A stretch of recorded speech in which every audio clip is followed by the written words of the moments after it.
Yes, guys, welcome back to my channel. Today we're discussing on the Chinwag Podcast the England starting 11 for the Euros this summer. So without further ado, let's get straight into the podcast.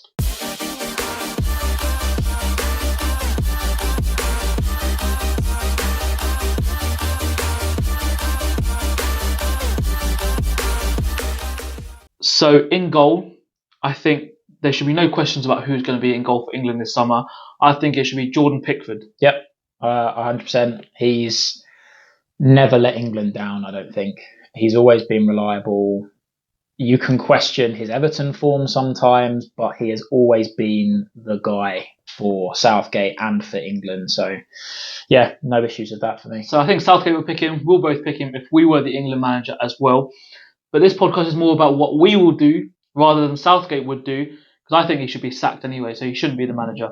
So, going at right back, who have you got starting at right back? Now, this is where it's a big thing of what we would do. And if I was England manager and Southgate wasn't, I would mend whatever bridges need to be mended to get Ben White playing. Yeah. I think he is the Premier League's best right back this season. He's England's best right back. He should be in there. So I would do whatever I need to do to make that happen. I definitely think White should be in the squad, obviously, because he's a great player. But I do think Kyle Walker should still be that starting right back. Even though he's 32, 33 now, not many people in the world can beat him 1v1. Yeah, so I do think if we come up against the likes of France, Germany kind of teams, Spain, with a good tricky left winger like Mbappe, if he switches onto the left, I do think Walker can neutralise him like he did for quite a long period of time when we played them in the World Cup when we lost 1-0. Yeah, I think we're blessed with very good right backs. So, I'll agree with that. So, yeah, Walker from me. Moving to one of the centre-back positions, I think John Stones should definitely be in there. There's obviously no question. 100%.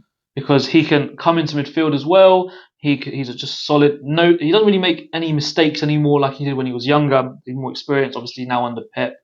So I think we definitely both agree on John Stones. Yeah, for sure. I mean, he's shown this year as well that he can step forward into that kind of double pivot, if you like, and affect the game even higher up than that. I think he was amazing in the Champions League final last year. So that's the kind of quality of player he is.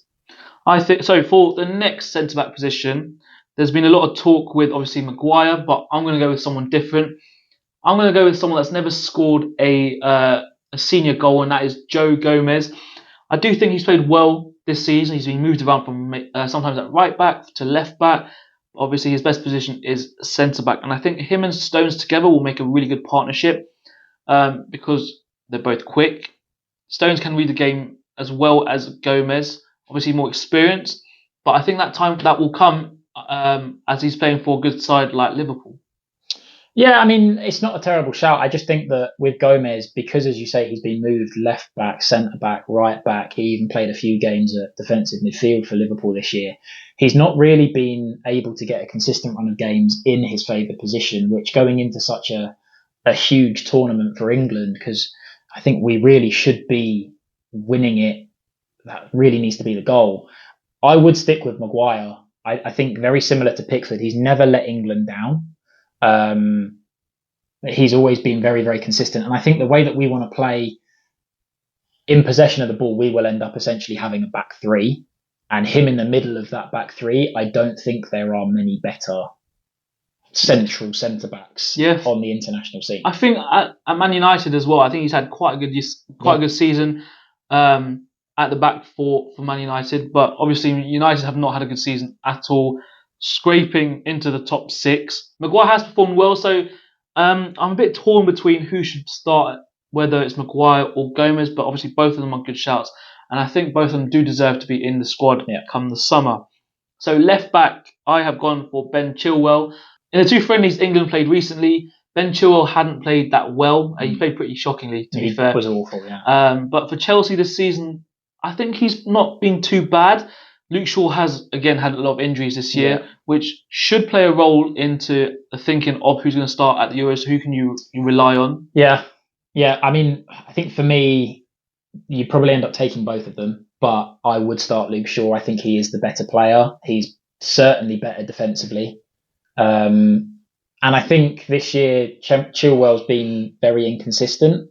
That used to be his big selling point, was his delivery was spot on. I don't think it's been as good this year, so I think that closes the gap offensively. And Luke Shaw is, he was the starting left back when we got to the final against Italy, scored in that final, so I think it's his spot to lose for me. Yeah, good point. So we'll move on to the midfield 3 or midfield 2 and number 10, however you want to put it. So I've gone for Rice and Kobbie Mainoo, and then Bellingham just in front. Yeah, I've 2 of the 3. Rice, that's enough said, really. He's one of the best defensive midfielders in the world. He can do that job no problem. I've gone for Trent Alexander-Arnold next to him. I think the quality that he's got, he is technically one of the best players in the whole country. And I think we need to try and get him in there somehow. But Would you not stick him at right back? No, I think his best technical aspects, or the best parts of his game, are technically. He's not the greatest 1v1 defender. So if you can get him on the ball in those deeper positions for him to get those balls in, get him higher up the pitch, that's going to be beneficial for England, I think. And I've, like Bellingham's set La Liga on fire this year, so it's a no-brainer to put him in the 10. So I've got Kobbie Mainoo, a bit of Man United bias in there potentially, but as a young lad, 18 years old, he's taken Man United to a good level in the midfield, especially we've got legs of Casemiro and Bruno who are not runners at all. Mm-hmm. He's got to do all their running as well. So I do think he's a good player on the ball. He's great. He scored that really good goal against Liverpool a while ago. Like Federico Makeda kind of goal back in the day, like with against Villa, sorry. But yeah, Kobbie Mainoo shows a lot of composure in there, and I think that is definitely what we need under Southgate. But obviously, if I'm the manager, I'm taking Kobbie Mainoo and starting him in that first game in the Euros. I think he was excellent when he featured in the friendlies in March. I think he was excellent. He showed the temperament to play international football. It didn't seem to faze him at all, and he certainly is a quality player. He's definitely in with a shout for sure. So moving to the front 3, I have Palmer on the right, Kane up top, and I can see Warren shaking his head. Foden on the left. So why are you shaking your head at my front 3? That's crazy. Why is it Two crazy? of them I agree with, 100%. Yeah. The fact that you've got Cole Palmer in there instead of Saka is crazy. All right. Listen, if they don't flame you in the comments, that's nuts. Well, I think Saka is a good player, but I just think he's a good player, a good Premier League player.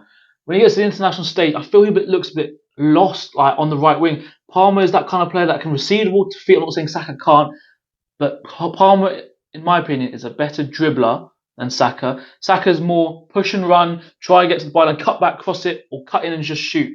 Palmer's more creative. Saka's more of a runner. And up there, you need to keep the ball as well. I'm not saying Saka doesn't deserve to play at all. You start with Palmer, keep the ball, then bring Saka on as a super sub off the bench. See, this is where we're wrong. Yeah, you're wrong. You're taking Saka's ability and you're narrowing it to the point where you're talking about him like he's Rashford. You're just going to bring him on for pace. Saka is one of the best right wingers in the world. No, he's not. He is one of the best right wingers in the world, and you're asking for Cole Palmer, who has had a fantastic season, but so many of his goals have come from penalties this year. Saka has been dragging Arsenal through games. Him and Odegaard together, Saka has been such an important part of not just this year for Arsenal, last year, but also I think you're doing him a disservice. 2 years ago, Saka was one of our best players. At the World Cup, Saka was one of our best players. He wasn't just a kick and run player. The way that he manipulates the ball, the way that he lets the ball roll across his body, he doesn't do loads of tricks. He doesn't need to. He still finds a way to influence games. There is no way you can have an England team without Bukayo Saka starting. I'm sorry. So, in my opinion, Saka is the same level as, for example, a player like Kulusevski or Doku. He's got end product, yes, but every now and then he can produce something which is amazing, like a top corner. But realistically, how many opportunities are you going to get to whip the ball into the top corner? Palmer, as I said, can. I'm not saying, again, Saka can't, But Palmer, I feel, is a better dribbler, so he'll be able to create more chances for Harry Kane. Because at the end goal, it's obviously to create the chances for Harry Kane to slot them into the back of the net. But obviously, other players can finish as well. But I feel we need more creators around Harry Kane because he's just not going to create the chances by himself. See, I think it's about how you want the team to play. Because Harry Kane, at this point now, he's not going to run in behind. He is going to drop deeper. And if he's going to drop deeper, he needs runners in behind him. That's not Cole Palmer. Cole Palmer's not going to run in behind. Saka's going to run in behind. Foden can run in behind. He's shown that this year. Even Bellingham can go in behind. Palmer's not going to do that job. They're going to end up getting in each other's way. You need someone like Saka in that team.